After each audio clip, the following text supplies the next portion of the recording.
All right, welcome everyone. Thanks for joining us today.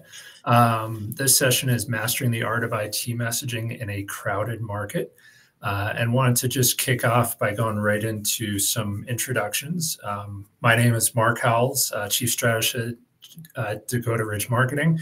And basically we do IT content marketing, really enhanced content, 5 different areas, from content SEO, traffic generation, lead generation, content repurposing. So it's really all the ancillary pieces around developing content, and such an opportunity, obviously, for you guys in IT with the huge knowledge gap that you have between yourselves and your prospective clients. And we try to fill that gap. And I'm so excited, honestly, to welcome Joe Martin. He'll tell you about himself in a second, but he's a TEDx speaker. He's been on the stage there, and I've seen him on webinars before, and just such a wonderful, not only person, Joe, but keep going. No, stop. But just a great. Great expert in the messaging side of things. There is some overlap, I will say that up front, and I thought it would be a really good, honestly, back and forth and kind of conversation between the two of us on the messaging side of things. We do messaging as a part of our strategy work with IT companies, but Joe is just, I'll say, the expert in that realm. And so I wanted to just get him on and get him talking about this topic. So Joe, if you don't mind giving a few words about yourself, that would be great. Yeah, Joe Martin, based out of Chicago, built a digital agency, had the chance to work on projects for McDonald's, Anheuser-Busch, did some cool stuff for Microsoft Azure at one point, sold that agency, built a digital product, had that digital product acquired 6 months after we launched it. And then I started working more in the tourism industry when COVID came around and said, just kidding. You're not going to work in tourism for a little while. So with that, I turned back into looking at some of the stuff that we did to get our product acquired so quickly. And what it started coming back down to was more on that messaging side. And so these days, I'm going to help you differentiate yourself in that marketplace with just one sentence.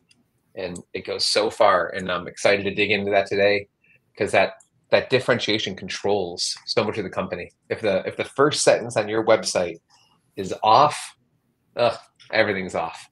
Everything, Mark. The whole company, the culture, the sales process. I can tell by one sentence on their site. So this will be a fun conversation today. That's Thank awesome. you for inviting me. Absolutely. And just in the spirit of messaging and visual messaging, I want to apologize. I'm in literally like a closet right now, and Joe is showing me up like crazy with his guitars and his plants and all of that good stuff, and great lighting in the background. So apologies to everyone out there. But I'm gonna send you a plant. I can send you a plant, Mark. There we go. I like it. So to jump in, just a couple housekeeping things. Really, this is we set it up. It's a fireside chat. So we're just going to be going back and forth. We pulled some questions actually from IT companies, from our own research and everything, that we thought we would just go through and answer, honestly. But we want to make this as inclusive and engaging as possible. So if you do have any questions as you're watching this, please don't hesitate to throw it right in the comments there in LinkedIn, and we actually see them on our side and can pop them up on the screen. We'll have a little time at the end potentially as we go for Q&A. So without further ado, let me move this around. So first question we had, how can IT companies differentiate their messaging in a saturated market to capture the attention of their target audience? Oh, let's just start small. Let's just start with something simple here, Mark, huh? Real easy. Mark, when you go through, I know when you're creating content, you're amazing at creating content on that IT side. What is it that you're looking at when you kind of look at that differentiation side of it? Yeah, I mean, there's really, I think, 2 main aspects to that. One is they have to know their ICP, their target audience. Like that's one of the 1000%, yes. That's one of the big things, that if you're not just have that honed in, then the messaging is going to be off, everything filtered down. And ICP, Just in case someone doesn't know what ICP is, not Yeah, the clown posse. yes, that is actually, yeah, your ideal customer profile. So it's really, yeah, just honing that in, and we work, that's demographics, geographics, firmographics, who are you going after, revenue size, everything like that. But one of the big things that I feel like companies miss is psychographics as well. It's the why. It's, everything from, their values, their attitudes, their beliefs, all of that, which obviously leads into the messaging side of things. And so we believe in that 100%. We have to go through strategy and make sure that's, watertight, if you will, before we get into any of the marketing side of things. And then the second piece, just real quick, is we actually do and go through this SBBS methodology as part of our strategy setup as well, which is so many IT companies, they go as far as, okay, here's my service. Let's say it's a vCISO service or whatever it is type of service. They list out, here's my features and here's the benefits of those features. And that's it. They stop right there on the messaging, on anything content related to that. The problem is those business owners, those clients that you're trying to reach and get, they need more than that. They need the business benefits out of it. So not just the benefits of the features, but the business benefits. And then the last S is actually stories, which we'll get into. But stories land so well. That's why everyone goes to the movies. Stories really land well with people. So I would say those are two huge aspects to differentiate. What about from your perspective? I say what you refer to as ICP. I call one target customer has been the one I've leaned into. And when you talk about the different aspects of the demographics, psychographics, and everything, like I take people all the way through. I want to know, does your target customer floss? What they ate for dinner last night? How did they meet the person that they're with? Do they have any siblings? Yep. And all of that. And the biggest reason I want to do that is because I really need to take the ego out of the business owner's mind. I need the business owner to realize this isn't about you. It really is about a person. And so where a lot of companies do kind of this lighter customer profile and lighter persona, which I still don't think a lot of marketing companies really understand the power of personas. So they downplay them, they skip it. When holy shit, Mark, it's the most important thing. It's the first question when we write anything or when we create anything. Who is it for? And no one wants to answer that question. Everyone wants to just skip that question because it's too hard. They don't want to choose. They think, I have too many different customers to choose from. But so many times we just need to pick one. We just need to just start with one. I'm not saying you're going to build your whole business around this one person, but we at least need to pick that one person so we understand what's really driving them. What are the behavioral things that we need to change, that we're asking them to change by using you? Yeah. And those we can't get when we don't even know how long it takes them to drive to work or when they're going to look at the emails that you're sending them. Right.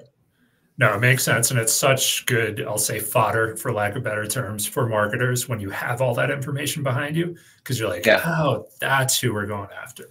That's who we're trying to reach. Yeah. And I'm not using the flossing like to determine what I'm going to write, but it's getting that empathy. It's really making it a real person instead of just this generic profile of 35 to 55-year-old female. Like, I've never been either one of those, Mark, but I'm pretty sure the needs of a 35-year-old female are vastly different than those of the 55-year-old female. They're in different situations, and we need to talk to them differently. Yeah.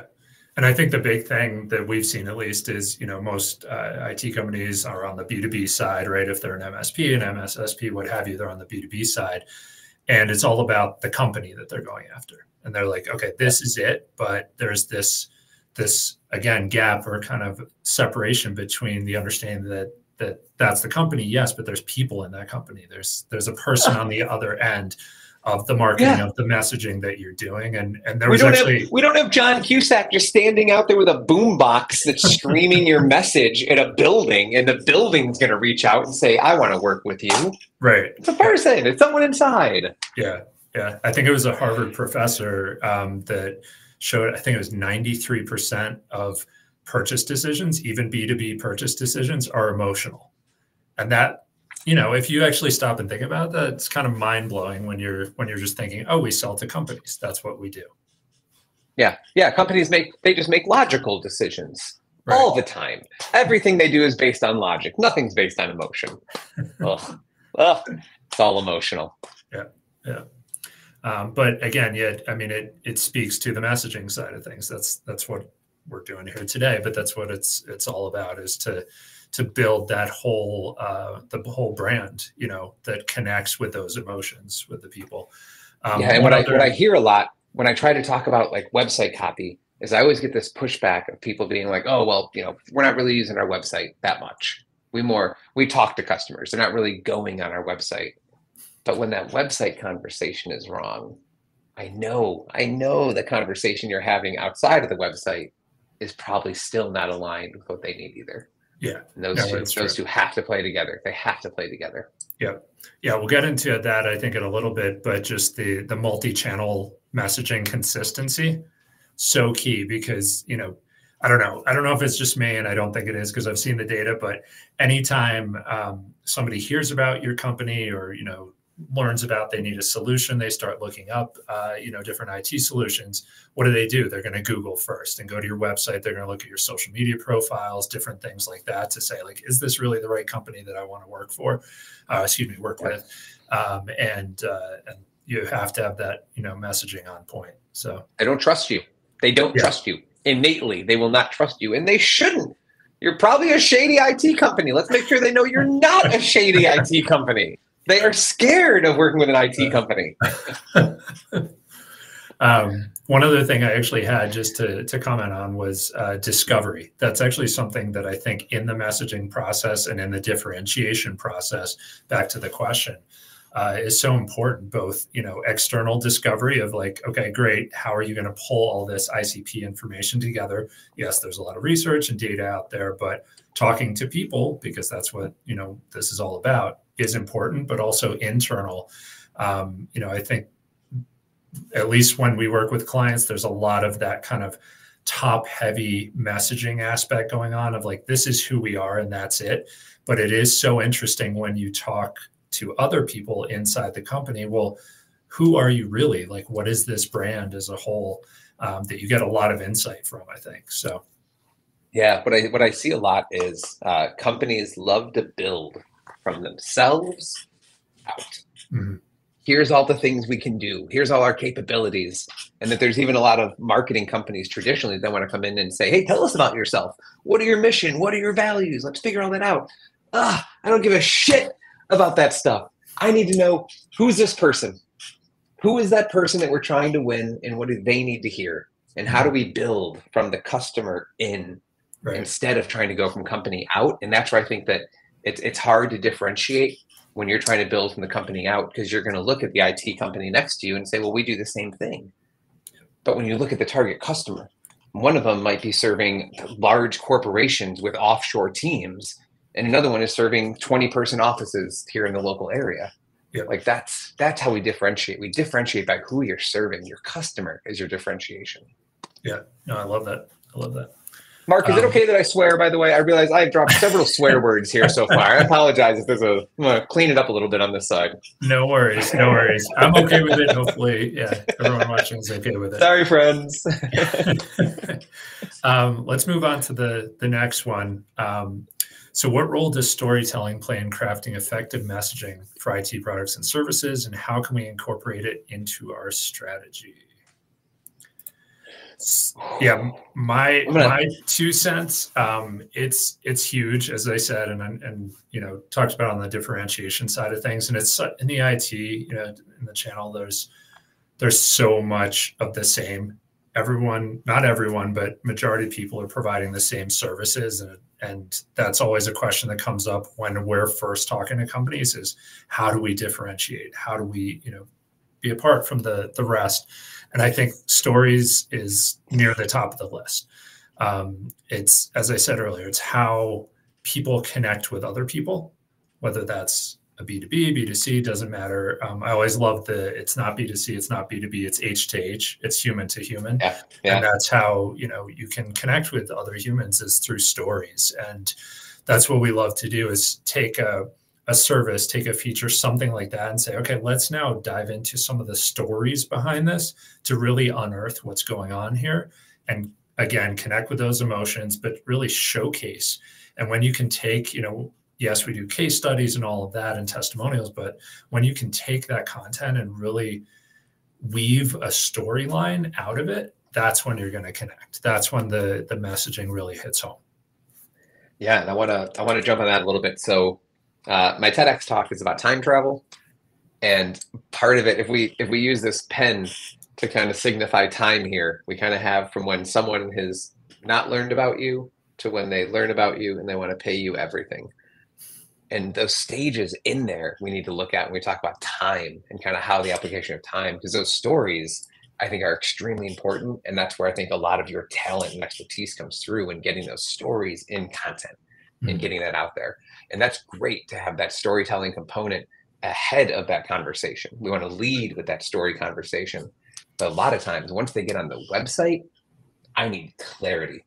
I need clarity, and I need to get them into it. I need to use conversion copywriting once they're on the site. I want them to take an action. I don't want narrative copywriting. I'm not interested in telling the story as much on the website as much as I want to say, here's your problem. We solve that problem. Get a hold of us. Right. That websites have changed. Websites used to be a digital store. We have our physical store.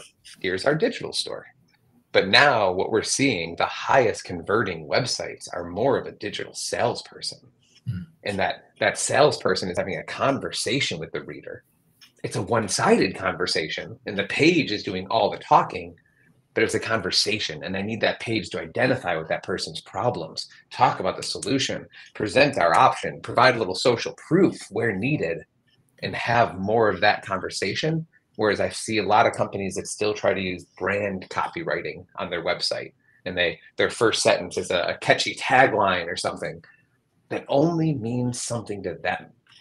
I need that first sentence to mean something to the reader.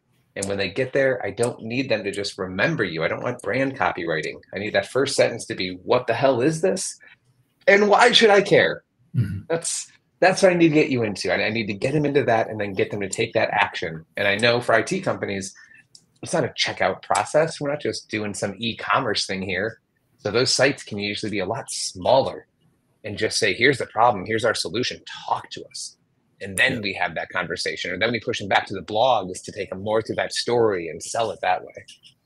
Yeah, I was just thinking about what your thoughts are on kind of the breakdown of stories in the web copy versus blog writing, for example. Is it across the board? How much should there be versus actual just, feature-based, okay, these are the services, the pricing, whatever it may be? I mean, I'll take a little bit of that Donald Miller storytelling framework of kind of putting the person as the hero, because we still need to explain the solution in a way that the people understand. But generally, what we find, so many sites will work within the traditional problem, agitation, solution, sales framework of what is the problem? Let's poke at it until you can feel it, and then I'm going to present my glory for you. And so it's taking that approach that a lot of times it's clarity that's missing on a lot of these websites. The person doesn't understand what they're really getting, and then that's where we see conversions tank. Yeah, no, that makes sense. Yeah, I think it's, and I was just thinking about, I was listening to a podcast this morning. It was actually a cybersecurity. How meta to talk about listening to a podcast while someone may be listening to a podcast. Love it.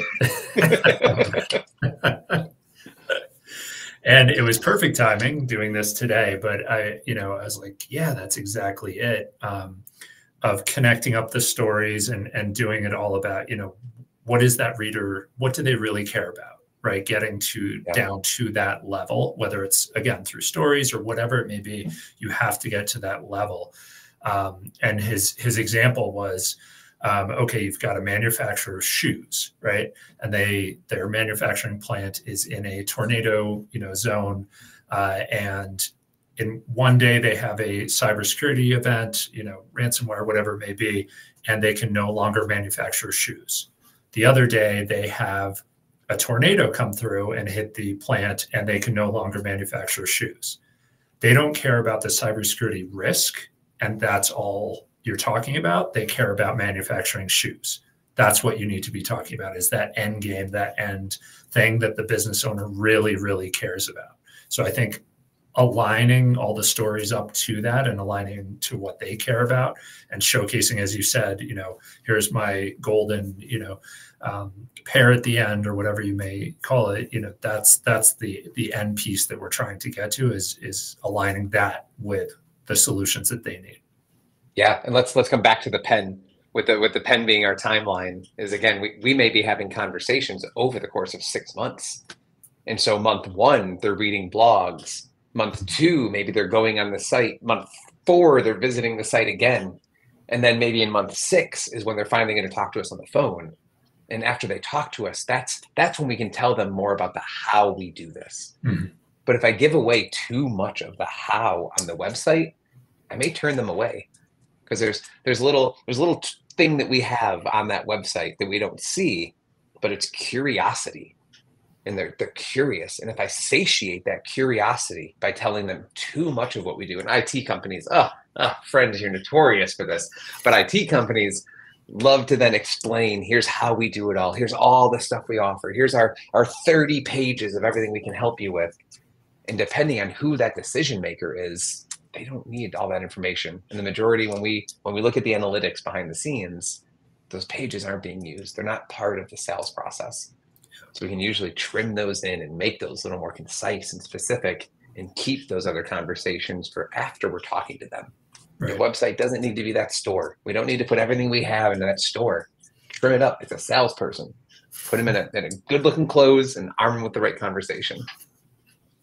There we go. I like it. All right, let's move on to the next one. Let's see. How can IT companies adapt their messaging to address the evolving needs and pain points of our customers? Listen to your customers. That's it. I'm done. Question answered. Over. Well, that was easy. Webinar done. Yeah.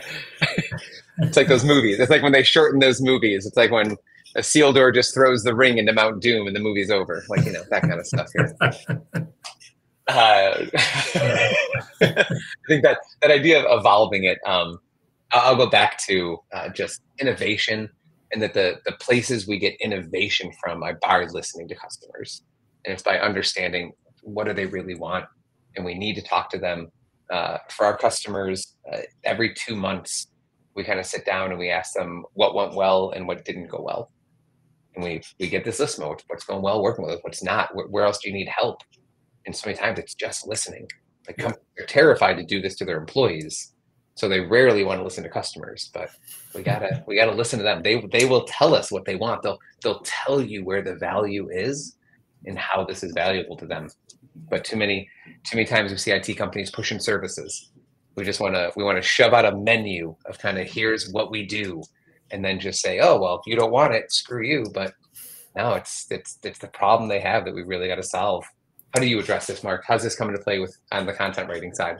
I mean, from my perspective, it's the same thing. It's the feedback loop, if you will. And a lot of the IT companies that we work with, actually not enough, really, honestly, use, either like the Net Promoter Score or now the CSAT to showcase a number on their site.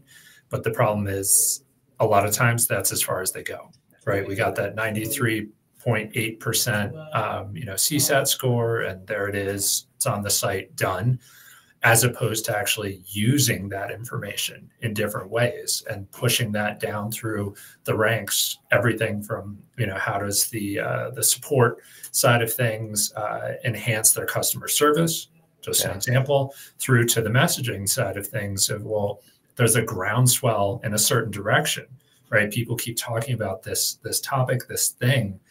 Maybe we should actually listen to that, as you said, and take that into account and actually shift our, whether that's our operations or processes or just our messaging around that, as long as it obviously aligns with the business.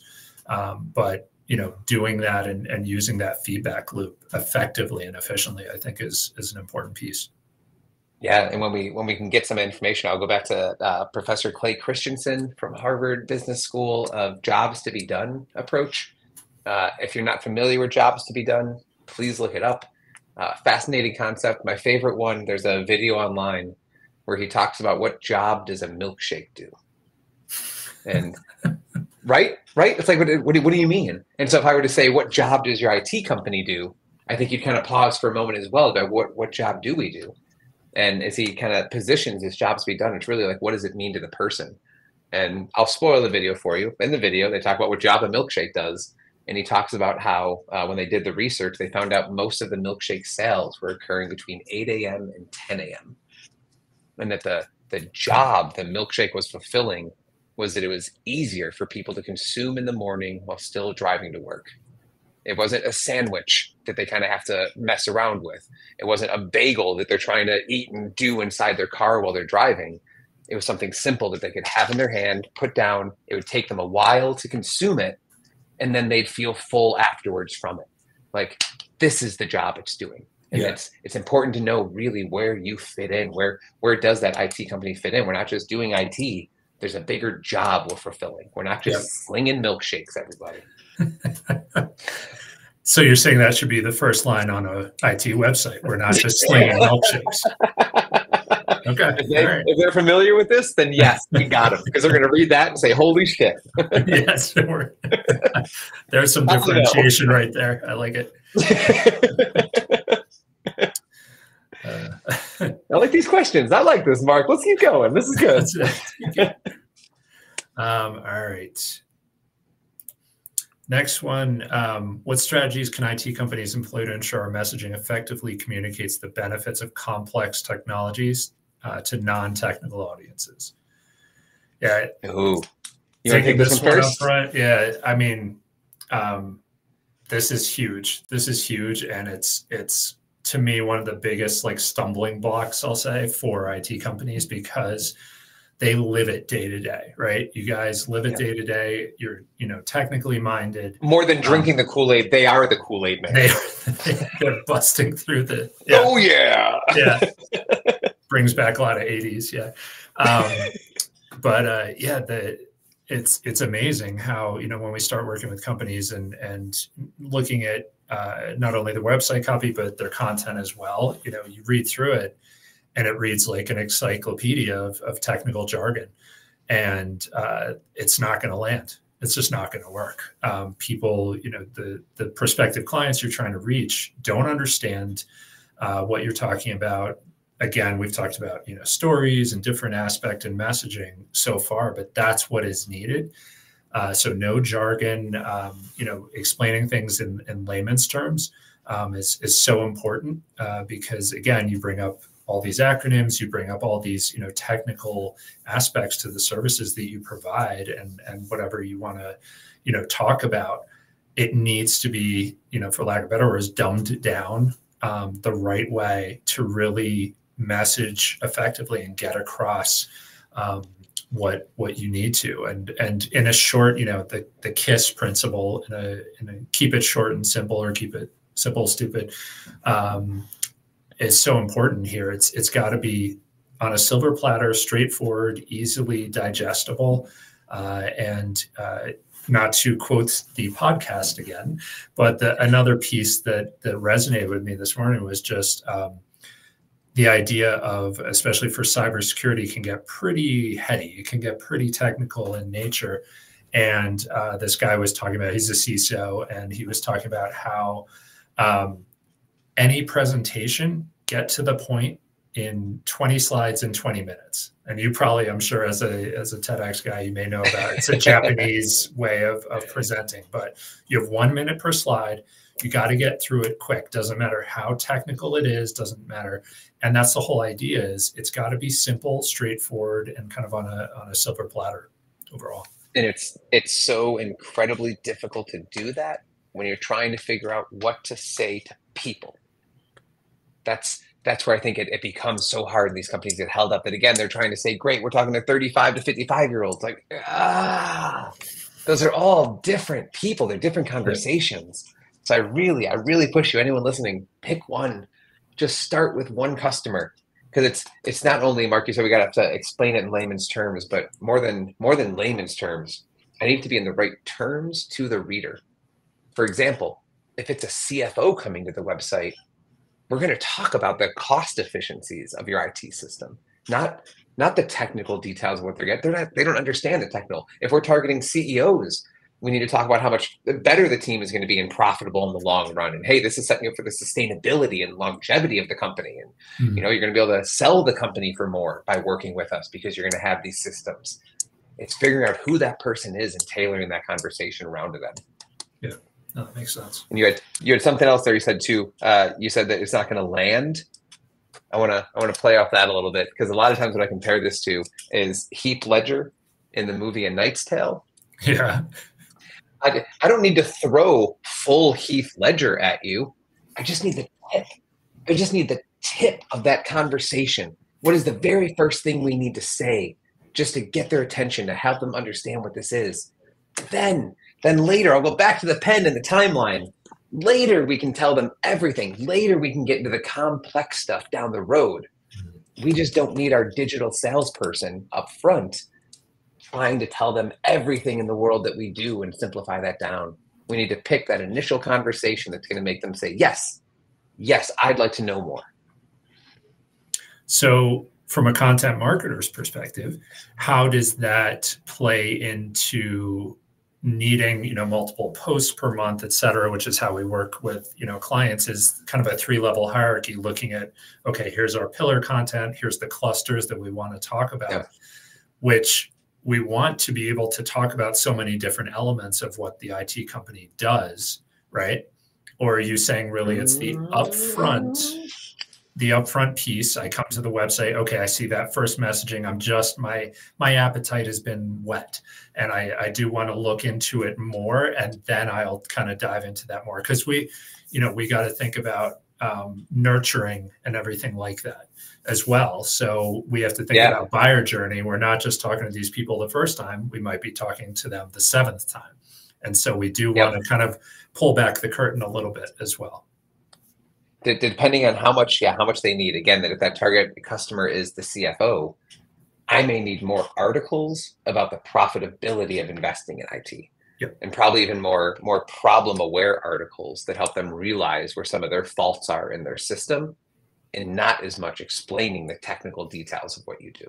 And we see the same thing in the SaaS world with SaaS products, that SaaS products love. They're so proud of what they've created. They're proud of their app. They're proud of what they're going to talk about, how it works and all the stuff that it can do. But those aren't the conversations that the person who's receiving it wants to have necessarily. Gotcha. Yep. No, that makes sense. Makes sense. Just a reminder, if anyone does have any questions, you can throw them right into the LinkedIn comments, and we will see them here. Joe's got the action aspect of that. Next question that we pulled, how important is the role of consistent messaging across different channels for IT companies? Incredibly. Sorry. Yeah, very excited about that. And how can this consistency be achieved? Do you want to jump in? I call it owning the conversation. We need to find the right conversation that you're going to have with people, and then we can build off of it from there. But that's where the consistency then needs to come around that. So very much, Mark, the way you talk about pillars, I'd love to hear more about that. When you define pillars, when you set it up, what does that look like on your side? Yeah, that's, we're big on data and everything like that, because, data speaks mostly truth, but there's a lot of, ancillary aspects to that. So we really want to pull it from different areas, talking to the company, but also, as we said earlier, discovery, external discovery, looking at what people are searching for. There's all those different pieces, talking about stories and what has happened in the past, and then breaking it down into these main big topics that we want to get across. Those are the pillars. And then different other topics feed off of that. The clusters, as we call them, feed off of that. It's kind of just a hierarchy setup. The cool thing is it works from the, user experience side, right? Because if I am, again, a CFO coming to the site and I'm looking for information about, services and how it relates to my company's financial standpoint, then I can easily find that information and it's all clustered together. So that works. And then it works also on the SEO side of things, because when the robots are crawling your site and they see the sitemaps and all that, they can easily see, oh, this company, are experts in the financial aspects of IT and talking to that CFO. And so when that person searches, hey, guess what? We need to show them in the search results. So it kind of does that nice twofold effect. Yeah, and I want those pillars very much. We'll milk this CFO example. I need those pillars to then be around that CFO and what he needs to know, what he needs. Whereas not building from the company out. We can't go from here's our IT company. We're going to talk about the data systems that we have set up. We're going to talk about network security and infrastructure. It's like, unless those are the conversations this one target customer wants to have with you, we got to be careful and then make sure that we're having the same conversation. There's aspects of it. We can obviously talk about that so many different ways about the financial implications of working with you. There's probably 20 articles you could spit out in the next handful of months here, Mark, around that pillar and then from the subject. But it's not talking about system security and infrastructure necessarily and the details behind how it works. It's talking about why that stuff is beneficial to that target customer. Yeah. And that goes such a long way. It goes such a long way. Yeah, it really does. And back to the main question, there's actually, you may have heard the rule of 7. And I think now Google has an 11 they've put on it, which is basically 7 to 11 touch points before somebody is ready to talk to your sales team to, make a purchase decision, anything like that. And that to me speaks to that idea of you have to have consistency, not only in content across channels, but in messaging across channels. Because if I'm on a journey as a buyer and I'm going through those 7 to 11 touch points and I'm seeing all different types of messaging and content and different things like that, it's back to positioning, which is something we haven't really talked about, but positioning in relation to competitors. So when I'm looking at an MSP in my backyard and I'm looking at the 10 other ones around there, and I'm always amazed by the numbers. I think it's now 50,000 plus MSPs in the US today. So there's a lot of competition out there. And so when you're talking about competition, it's positioning. It's how is my company positioned in that person's mind as opposed to somebody else. If your messaging is disjointed, it's off, it's, the content's all over the place, you're talking about this here, that there, you're not going to have good positioning and they're going to go with someone else. A real good friend of mine, we've been friends for 20 years. He's a stand-up comedian around Chicago.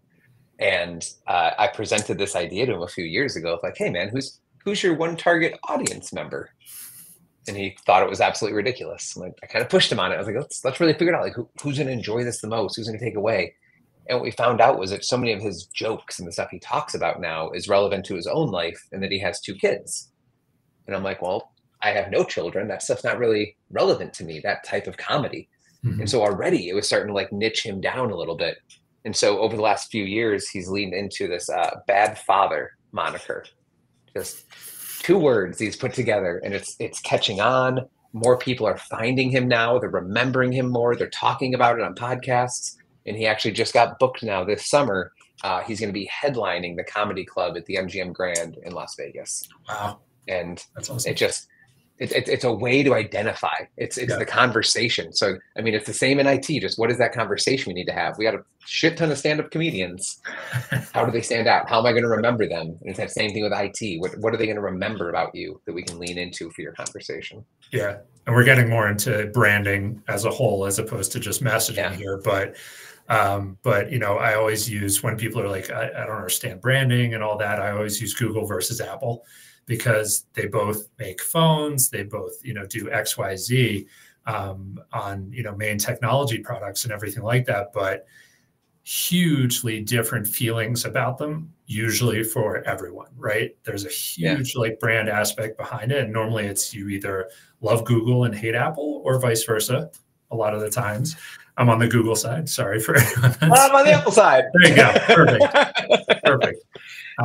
Yeah, it just, and that's all thanks to branding. It's all about, everything from the look of the case, that it comes in, and the unboxing experience, to how the OS acts, everything. It's all branding aspects and colors, and, rainbow colors on our side, white on your side. It's one of these. Yeah. I mean, and I'll go back to some of that, like target customer that 20 years ago, when I started using Mac, it was because of this mindset of, oh, if you're a designer, and I'm going to school for design, you use Mac. It was very simple. That's who I am. And it was this identity portion of it, Right. that then built me in. Yes, this is the tool to my solution. I'm a designer. This is my solution. It's an Apple. Yeah. And so it's been that road ever since. Yeah. And so that's the branding aspect, which messaging is a part of. But then I think it does feed back to the whole milkshake thing you brought up of, like, what does your IT company actually do? What is your job? Like, what do you achieve with what you provide? So, yeah. Yeah, it's IT, but there's something deeper. There's this deeper emotional thing that you're fulfilling for them. And that's where it's hard to identify what that behavioral, psychological motivator is inside when we're trying to do it for multiple people. We gotta pick one and start there. Yep. Last one, I think, just based on timing, we'll hit here. How can IT companies measure the effectiveness of their messaging strategies, and what metrics or indicators should they pay attention to? Ooh, I'm gonna let you start on this one, because I feel like you have some more of that concrete side of content. You have so many numbers around placement and conversions on there and stuff like that. What are some of the things you look at to measure that, Mark? Yeah, I mean, and I was thinking about this, honestly, related to messaging as a bigger aspect. I mean, when their content, there's so many things at Google Analytics, obviously, we're looking at traffic coming through from Search Console, as far as, how many impressions are you getting, and how many, what's your click-through rate, and all of that stuff. When I was like, okay, messaging, right? We're thinking about just messaging as a whole. What are we putting out there? Who are we? What is our brand? Who are we trying to reach, and how do we talk to them? And so I was thinking about it, like, if you look at Google Analytics, what about engagement numbers, right? So looking at time on site, bounce rate, everything like that, that to me shows an alignment with messaging, just because, I'm thinking about it as I'm at a cocktail party or a networking event, and you're talking to someone and they're speaking to you about what they do or who they are, or all these elements. And it's, how much time do I really want to spend with them? Is that something that resonates with me? And they're talking, I'm like, not only how they're talking, but what they're saying. And it's really interesting. And I want to talk to them more, and I want to spend more time with this person or slash, IT company. And so I was thinking about that, maybe looking at that from if you, are shifting your messaging, how does that play out? And then also social, I think social media can be really used for the messaging side of things, because that's obviously more of a digital form of that commenting and back and forth, quicker, faster kind of content play. So social engagement, social comments, when you're putting up certain, content we were talking about before this started, repurposing, right? Taking all this content that you're making, we work on infographics and diagrams and good blog content and videos, and you're repurposing that out to social. And part of that is the messaging aspects. Maybe it's a story about somebody you worked with, and it really resonates with our CFO. What are they saying? What are the comments that are coming back to the listening side of things, social listening, and using that. And then the last point that I had was just sales team. When they're talking with, the sales team, and the sales team hopefully has, and we haven't really talked about brand guidelines, using a brand guidelines doc, but, that can go much further, or should go much further than here's my colors, here's my fonts, but messaging, what are we actually saying out there? So hopefully your sales team is all on board and saying the right things. When they're talking to these prospective clients, what feedback are they getting? From a metrics and kind of analytics perspective, what questions are they being asked? Because if you're putting all this messaging out there and we're trying to listen back, that's a great, person to talk to, is that salesperson who's actually on the phone or on these video calls with them. And they're saying, all these different questions. Hey, guess what? That aligns perfectly with what we're pushing out there, or doesn't at all. Hey, maybe something we need to look into.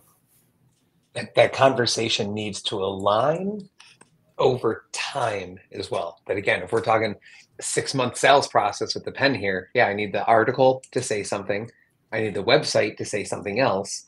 Once you get on the phone, I need you to be having an aware conversation as well. That you already know they read that article, you know they read that, so we can talk to them in the way that they need to be talked to, which is where it's easier to do that as a salesperson when you're physically talking to someone. This is why we see so many times owners of the company are the greatest salesperson. They can adapt. They can talk to that person to figure out what the situation is. And then, oh, this is what you need. Great. Here's how our solution helps solve that problem. But they have a hard time translating that into any kind of marketing copy, into other people and training other people how to do that sales component. And we need to know what that conversation is, because that can be detailed out. We can already know what we're saying in copy, what we're saying on the site, and then what we need to say on the phone. We just need to take the time to write down what that conversation is going to be over time. Yeah, no, absolutely. Absolutely. And then I got one more thing on that measuring component of it. We worked with a client. We rewrote the first sentence on their website, and we changed the first button on their website, and they saw a 35% increase in conversions. Nice. And just those two changes. And so a lot of times what I'd really want to see with a lot of this is just a schedule a call button on the homepage of your website. And I want to see if that first sentence impacts how many people click that schedule a call button. And so that'd be one of those measuring the effectiveness of it that I want to see is actual people booking calls with you. Yeah. No, I love that. And yeah, it speaks to also, and it surprises me and then doesn't. And I don't want to say people are fickle by any means, but just from a marketing perspective, when you change the color of a button or when you change one word in the copy, it's amazing how things can shift drastically on the analytical and metrics side of things just from that one change. That's why, like, when we're doing landing pages, we do A/B testing on them, because that one little change could significantly affect the conversion rate and the metrics. And yeah, so true. Yeah. I was running tests when we were working in the tourism industry, and I wanted to know, should the button say buy tickets or should the button say book now? And what we found out was if the button says see dates, we actually get 25% more people to enter the checkout process. To which I was like, hold on. That's the power of 2 words. 2 words is a 20. What does the first sentence do then? And the more I dug into it, the more I've chosen this kind of first sentence niche to be in, because that first sentence controls the culture. It controls the sales conversation, it controls how you deliver on value. We worked with a cannabis delivery company, and their first sentence was delivery in 60 minutes. But by the time we narrowed down their customer to 57-year-old Sharon, who lives in a wealthy area, whose husband smokes, and she's going to buy in bulk, she doesn't give a shit if she gets her weed in 60 minutes. It was so low down on the priority. Right. But every day the company was rush, hurry, go. We have to deliver on this value that we think the customer really wants. And it shaped the culture. It shaped their ability to maintain staff. One sentence was really controlling the whole company. And it was a piece of value that wasn't that important to that target customer. Yeah. And just crazy how impactful these words can be. Yeah. That's totally back to your inside out versus kind of outside in, if you will. What do we even need to deliver on? Yeah. What needs it? We work with tour companies, and they try to say, oh, we offer luxury. And I was like, do you know what luxury means? It means something else to so many different people. Like, we can imply luxury, but let's not say words like that because they're too open-ended. Yeah. And then we're going to be chasing down, like, no, what do they really want? What does that mean? Yeah, building customer in. Oh, thanks, Mark. Good little callback here at the end. There you go. Well, Joe, thank you so much for your time today. I think I had a great time. I hope everyone watching had a great time. They did. They absolutely did. I'll speak for all the listeners. Yeah, they loved it. Don't listen to them. Just tell them what they like. No, I hope that everyone got a lot of insightful aspects from this that they can use in different ways, whether it's in their marketing or website copy or operations or whatever it may be going forward. Joe, do you want to say anything about how they can get in touch with you if they'd like any more information? Yeah, so at martinchicago.com, we have an article section. Inside of there, you're going to find my 6 criteria for choosing your one target customer. And then you're also going to find 15 examples of some great first sentences. And a couple of those are IT companies. And so I've tried to give you an example of how we rewrote these first sentences for some of the IT companies we've worked with, and then what you can use off of what we've done. So I try to give you some tips there of kind of what to look for. So martinchicago.com, go check out our articles, and you'll find great tips in there for getting your positioning and getting your footing started with this. Love it. Love it. Yeah, and if you need any marketing help at all, especially on the content side of things, enhanced content, as I said, everything through video, repurposing, content SEO, all that good stuff, really boosting traffic and leads to this site. You can go to dakotaridgemarketing.com and schedule a call with myself, actually, and just go through your strategies and whatever you want to talk about. So, Joe, thank you so much again, and thank you, Mark. Yeah. Everyone, thanks for doing this. This is such a nice service for you to provide, to volunteer your time to kind of help everyone out and bring this information forward to them. So thank you for doing this for everyone. Absolutely. Yeah, thanks again. Have a great one. Bye, everyone. You too.